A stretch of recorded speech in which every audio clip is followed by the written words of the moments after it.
எல்லோருக்கும் வணக்கம். Bigg Boss season 8 Tamil. So இந்த வீடியோவில் நம்ம 24/7 லைவ் ஸ்ட்ரீம் என்ன நடந்துச்சு அப்படிங்கிறத பற்றி தான் டிஸ்கஸ் பண்ண போகிறோம். ஸோ காலைல பார்த்த ப்ரொமோ 1 நீங்கள் பார்த்துருப்பீங்க.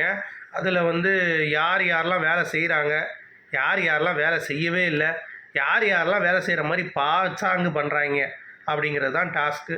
ஸோ இதில் நிறைய பேர் வந்து பார்த்திங்கன்னா வேலை அப்படியே செய்கிற மாதிரி தாஜா பண்ணுறாங்க அப்படின்னு சொல்லிட்டு மஞ்சரி, சௌந்தர்யா, ரயான் இவங்க தான் சொல்கிறாங்க.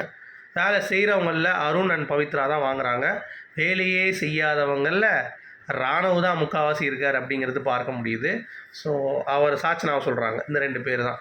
ஸோ மெயினாக இந்த வீட்டில் தண்டசோறு திங்கிறது நம்ம சாட்சனாவும் ராணுவம் தான் அப்படின்னோடனே ராணுவுக்கு ரோசம் வந்துருச்சு.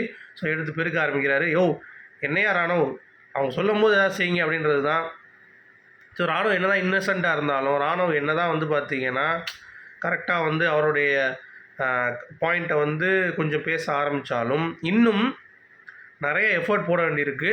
ஸோ ராணுவம் வந்து நிறைய பேர் ஃபயர் விட்டுட்டு இருந்தீங்க வந்ததுலேருந்து. பட் எனக்கு தெரிஞ்சு கேம் வந்து இன்னும் டிக்ளைன் ஆகிட்டு தான் போகுது. ராணுவுக்கு இன்னும் கொஞ்சம் அவர் ஸ்டேபிள் பண்ணணும். ஸோ இப்படியே உட்காந்துட்டு இருந்தாருன்னா வேலைக்கு ஆகாது. இன்னும் நிறைய பாயிண்ட்ஸ் எடுத்து வைக்கணும். ஸோ மேபி இந்த ஏஞ்சல்ஸ் அண்ட் டெமான்ஸ் டாஸ்க்கு அவர் கை கொடுக்குதா அப்படிங்கிறத வெயிட் பண்ணி பார்க்கணும். ஓகேவா, இது ஒன்று. அப்புறம் அந்த இதில் பேசும்போது டாஸ்கில் ஒரு சின்ன வாக்குவாதம் வந்துச்சு. அதாவது பவித்ராவுக்கும் நம்ம முத்துவுக்கும். ஸோ முத்து வந்து செஞ்சு விட்டார் பவித்ரா. அதாவது பவித்ரா சொல்லுவாங்க ஒரு கோர்ட்டில் இருப்பாங்க, மஞ்சரி அந்த கோர்ட்லேயே ட்ராவல் பண்ணுவாங்கன்னொடனே, ஏமா இது வேலை பார்க்குற டாஸ்க்குமா, அதாவது சம்மந்தமாக சொல்லுனோடனே இதை மனசில் தோணுது நான் சொல்கிறேன் அப்படிங்கிறா பவித்ரா. உடனே அதுக்கு மேலே என்ன பேச முடியும், நான் தான் பேச போகிறேன் அப்படின்ற மாதிரி சொன்னோடனே முத்து அமைதியாகிட்டார். சரி போங்கடா அப்படின்ற மாதிரி. சரியா, ஆனால் பவித்ரா வந்து பார்த்தீங்கன்னா அந்த பாயிண்டில் வந்து ஒரு வேல்யூவே இல்லை. ஆக்சுவலாக இப்போ முத்து விலகிட்டார் மஞ்சரிலேருந்து சரி சாச்சனாலும் சரி. அதற்கான ஒரு ப்ரூஃப் வந்து சாச்சனா நேற்று நைட்டு வீடியோவில் பேசியிருந்தா. அதை நம்ம பேசும்போது நான் சொல்லிக்கிறேன். சரியா, விலகின உடனே டக்குன்னு வந்து பார்த்தீங்கன்னா இப்போ கொண்டு வந்து ஒரு கோர்ட்டில் போனால் அந்த கோர்ட்டில் ட்ராவல் பண்ணுறாங்க. பின்னாடி அதில் வந்து பார்க்குறப்ப வேலை பார்க்க மாட்றாங்களாம்.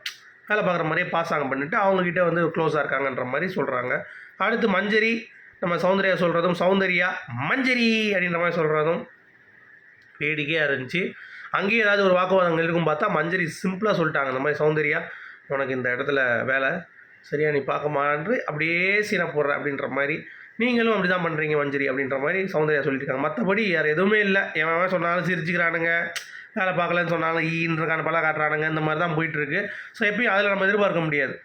மார்னிங் டாஸ்கில் கண்டிப்பாக கொளுத்தி போகிற மாதிரி பிக் பாஸ் ஏதாவது பண்ணி கொஞ்சம் எடுத்துகிட்டு வரலான்னு பார்க்குறாரு. அப்படி இருந்து இவங்க வந்து மிச்சர் தின்னுட்டு தான் இருக்காங்க அப்படிங்கிறது பார்க்க முடியுது. சரியா, இது ஒன்று. அடுத்து நேற்று இரவு இதுதான் வந்து டாஸ்கில் நம்ம பேசிட்டோம். மொத்தம் 3 டைப்பு: வேலை செய்கிறது, வேலை செய்யாதது, வேலை செஞ்சு பாசாங்க காட்டுவது. ஓகேவா, நைட்டு வந்து சாச்சனா, விஷால் அண்ட் நம்ம தர்ஷிகா கிட்ட பேசிகிட்டு இருக்கும் பொழுது நம்ம சாச்சனா வந்து பார்த்திங்கன்னா முத்து அவர்களை பற்றி முடிஞ்சு போச்சு அப்படின்ற மாதிரி சொல்லிட்டாங்க. என்னையா அப்படின்றீங்களா? ஆமாங்க, முத்து வந்து சரிஞ்சிக்கிட்டே வராரு. நான் ஒரு தராசை வச்சு பார்த்தேன் அப்படின்னா விஷால் முத்து 2 பேரையும் ப்ளேஸ் பண்ணேன்னா விஷால் வந்து பார்த்தீங்க அப்படின்னா ஏறிக்கிட்டே போகிறாரு மேலே, முத்து வந்து கீழே இறங்கிட்டே வராரு அப்படின்னு சொன்னால் அப்போனா என்ன அர்த்தம்? தராசில் 2 பேரும் நீங்கள் வைக்கிறீங்க, யார் வெயிட்டாக இருக்கா அப்படிங்கிறப்ப என்ன பண்ணும் அந்த தராசு வந்து பார்த்தீங்கன்னா கீழே தான் இறங்கும்.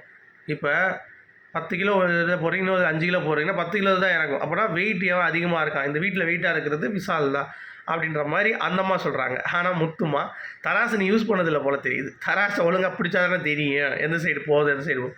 அதாவது அவனுக்கு இருந்துதான் மேலே. இப்போ வந்து பார்த்திங்கன்னா முத்துக்குமரன் வந்து மேலே வந்துட்டார் அப்படின்ற மாதிரி சொல்கிறாங்க. அதாவது அவங்க என்ன சொல்ல வராங்கன்னா மேலே போயிட்டாங்களாம்.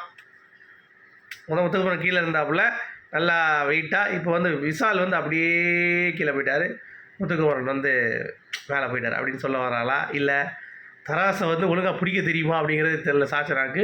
அந்த அம்மா சொல்லுது இப்படி. சரியா, அதாவது அவங்க என்னென்னா விஷால் வந்து பெட்டராக இருக்காங்க முத்துக்குமரனோட அப்படின்ற மாதிரி. இன்னொன்று முத்துக்குமரன் வந்து என்னை வந்து போன வாரம் யூஸ் பண்ணி நிறைய, அதாவது அவங்களுக்கு என்னென்னா சாச்சனா வெளியே தெரிஞ்சது முத்துக்குமரனால தான் தெரிஞ்சு போச்சு. இப்போ போய் எஃபர்ட் போட்டு நான் போய் மீட் பண்ணி அவர்கிட்ட பேச ட்ரை பண்ணும்போது அவன் அவாய்ட் பண்ணிட்டு போகிறார் அப்படின்றாங்க. ஆமாம், பின்ன என்ன பண்ணுவான் அவனும்? எல்லாம் சொல்கிறீங்க சாச்சனா கூட இருக்கிறனால தான், மஞ்சரி கூட இருக்கிறனால தான், பின்ன அவன் அப்படி தான் பண்ணுவான். அவன் கேம் ஆடான், அவன் உனக்காக கேம் ஆடான் தான் சாச்சனா அப்படின்னு. ஆனால் விசாலெலாம் பெட்டருன்ற பாரு முத்துவோட. அதுலேருந்தே உன்னுடைய கேமோட புரிதல் எனக்கு வந்து புரிஞ்சிருச்சு. ஸோ இன்னும் கொஞ்சம் பெட்டராக அனலைஸ் பண்ணுங்கள் சாச்சனா, நிறையா நல்லா பண்ணுறீங்க, இதையும் நல்லா பண்ணுங்கன்னு சொல்லிட்டு வீடியோ முடிக்கிறேன். உங்களுடைய கருத்து சொல்லி மீன் சொல்லி குட் பை.